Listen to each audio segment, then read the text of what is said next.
سرگزشت ایک کمسن سپاہی سالار کی، جو ایک مظلوم بہن کی پکار پر ہندو راجاؤں پر چڑھ دوڑا۔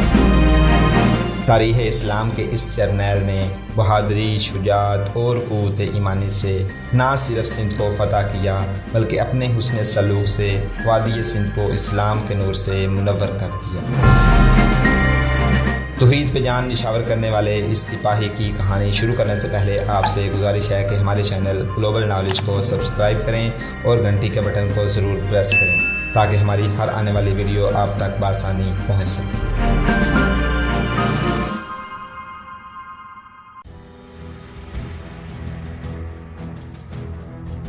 اس روز کے مارکے میں قلعے کی فوج کا ایک حاکم سالار زخمی ہو گیا۔ اس کی فوج قلعے میں واپس چلی گئی اور وہ زخمیوں کی وجہ سے پیچھے رہ گیا۔ مسلمانوں کے لیے وہ ایک قیمتی قیدی تھا۔ وہ اسے پیچھے لے آئے۔ اس سے معلومات حاصل کرنا شبان سقفی کا کام تھا۔ اس کی مرہم پٹی ہو گئی تو شبان سقفی اس کے پاس جا بیٹھا اور اس سے پوچھا کہ اس کی فوج کی نفری کتنی رہ گئی ہے اور وہ کس حالت میں ہے اور وہ کتنے دن اور قلعے کے دفاع میں لڑ سکتی ہے۔ میرے عربی دوست، اس ہندو فوجی حاکم نے کہا، میں سپاہی ہوتا تو تمہیں قلعے کے اندر کے حالات اور اپنی فوج کی حالت بتا دیتا۔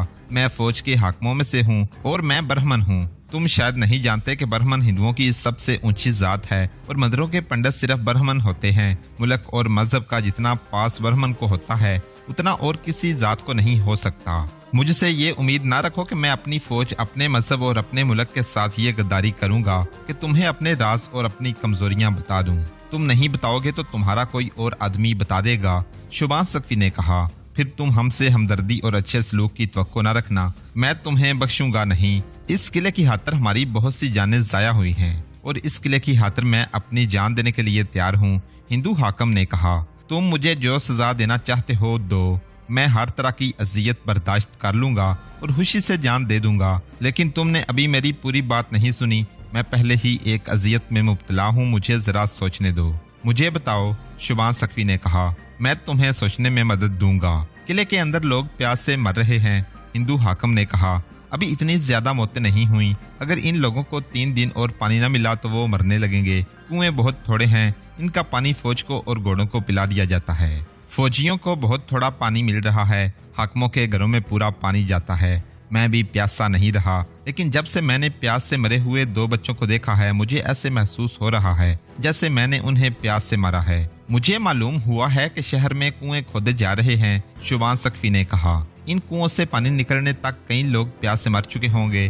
ہندو فوجی حاکم نے کہا، میں انہیں بچانا چاہتا ہوں۔ میں اپنے آپ کو بہت بڑا گناہ گار سمجھتا ہوں کہ میں پانی پیتا رہا ہوں اور لوگوں کے بچے پیاس سے مر رہے ہیں۔ ماؤں کو پانی نہیں ملے گا تو وہ بچوں کو دودھ کہاں سے پلائیں گی؟ ان کی چھاتیاں خشک ہو جائیں گی۔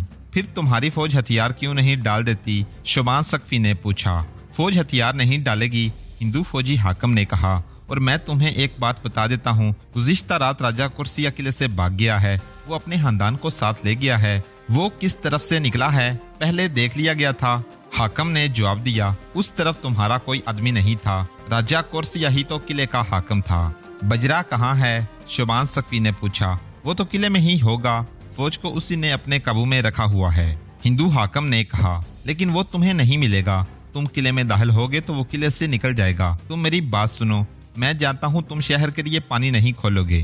تم جاؤ اور قلعے کے دروازے کھلوا دو۔ شبان سقفی نے کہا، میں شہر کے لیے پانی کھلوا دوں گا۔ میں قلعے کے دروازے نہیں کھلوا سکتا، حاکم نے کہا۔ قلعے میں داخل ہونے کا راستہ بتا دوں گا، اور یہ بھی میں اس لیے بتاؤں گا کہ میری قوم کے بچے پیاس سے نہ مر جائیں۔ تم قلعے میں داخل ہونے سے پہلے پانی کھلوا دینا۔ ایسے ہی ہوگا، شبان سقفی نے کہا۔ یہ ایک تاریخی واقعہ ہے کہ مسلمانوں کو قلعے کی دیوار کی ایک جگہ بتائی گئی جہاں دیوار کمزور تھی۔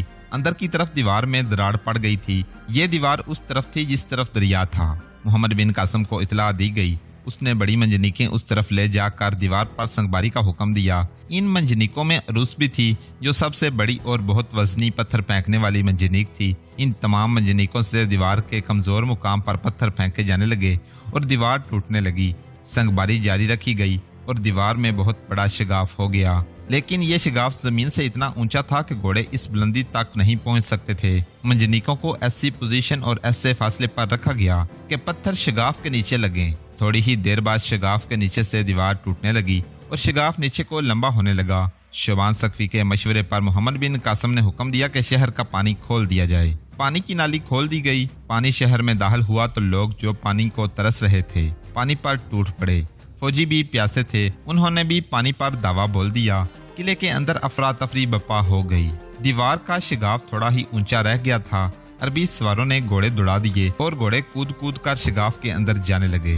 अंदर की फौज ने मुकाबला किया। मोहम्मद बिन कासम ने हुक्म दिया कि शहर के किसी मर्द, औरत और बच्चे पर हाथ ना उठाया जाए और किसी फौजी को जिंदा ना छोड़ा जाए। चचनामा फारसी में मुख्तलिफ मोरहों के हवालों से लिखा है कि किले के अंदर मुल्तान के जो फौजी मुजाहिदीन के हाथों हलाक हुए उनकी तादाद 6000 से कुछ ज्यादा थी।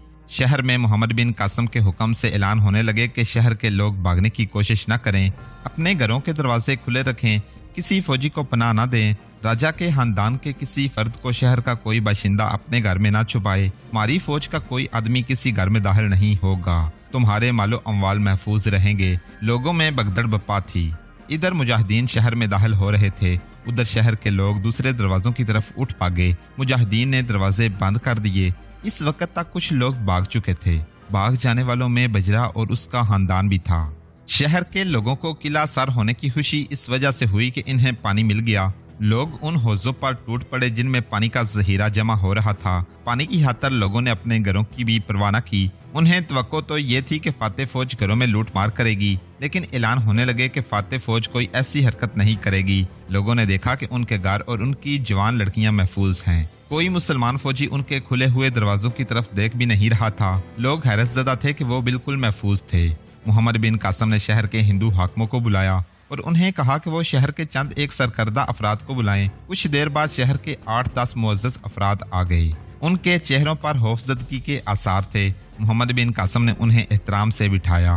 तुम्हारे शहर में जो इनकलाब आया है वो तुमने देख लिया है। मोहम्मद बिन कासम ने कहा, हम फातेह हैं, लेकिन यहाँ के लोगों को हम मफ्तू नहीं समझेंगे। मैं तुम्हारा बादशाह नहीं हूँ और तुम मेरी राया नहीं हो। हम आपकी वफादार राया हैं।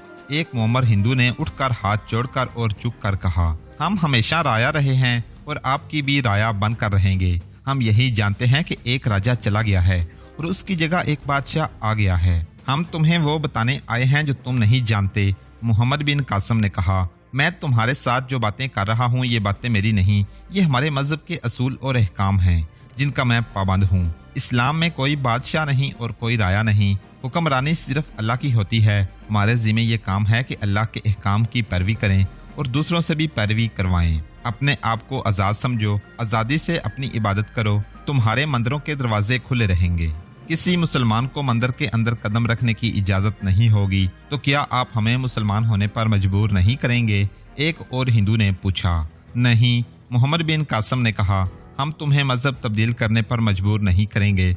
हमारा मजहब ऐसा है कि तुम जब उसे अमली सूरत में देखोगे तो अपने हाथों मजबूर हो जाओगे कि इस मजहब को कबूल कर लो। शहर के लोगों से कह दो कि वो तमाम डर और खौफ दिलों से निकाल दें और बाइज्जत जिंदगी बसर करें। इन्हें ये भी कह दें कि किसी ने गद्दारी की या किसी भी तरह हमारे एतमाद को ठेस पहुंचाई तो उसे इबरतनाक सजा दी जाएगी। अब मैं तुम्हें बताता हूं कि हम शहर के लोगों से कुछ रकम वसूल करेंगे जिसे हम जजिया कहते हैं। ये रकम इतनी थोड़ी होगी कि एक गरीब आदमी भी अदा कर सकेगा। जब हम जजिया वसूल कर लेंगे तो हम पर फर्ज आयद हो जाएगा कि हम तुम्हारी तमाम जरूरियात पूरी करें और तुम्हारे वो हकूक पूरे करें जो हमारे मजहब ने हर इंसान को दिए हैं। आप जजिया मुकर्रर करें। एक सरकर्दा हिंदू ने कहा, हम बहुत जल्दी ये रकम आपके हवाले कर देंगे।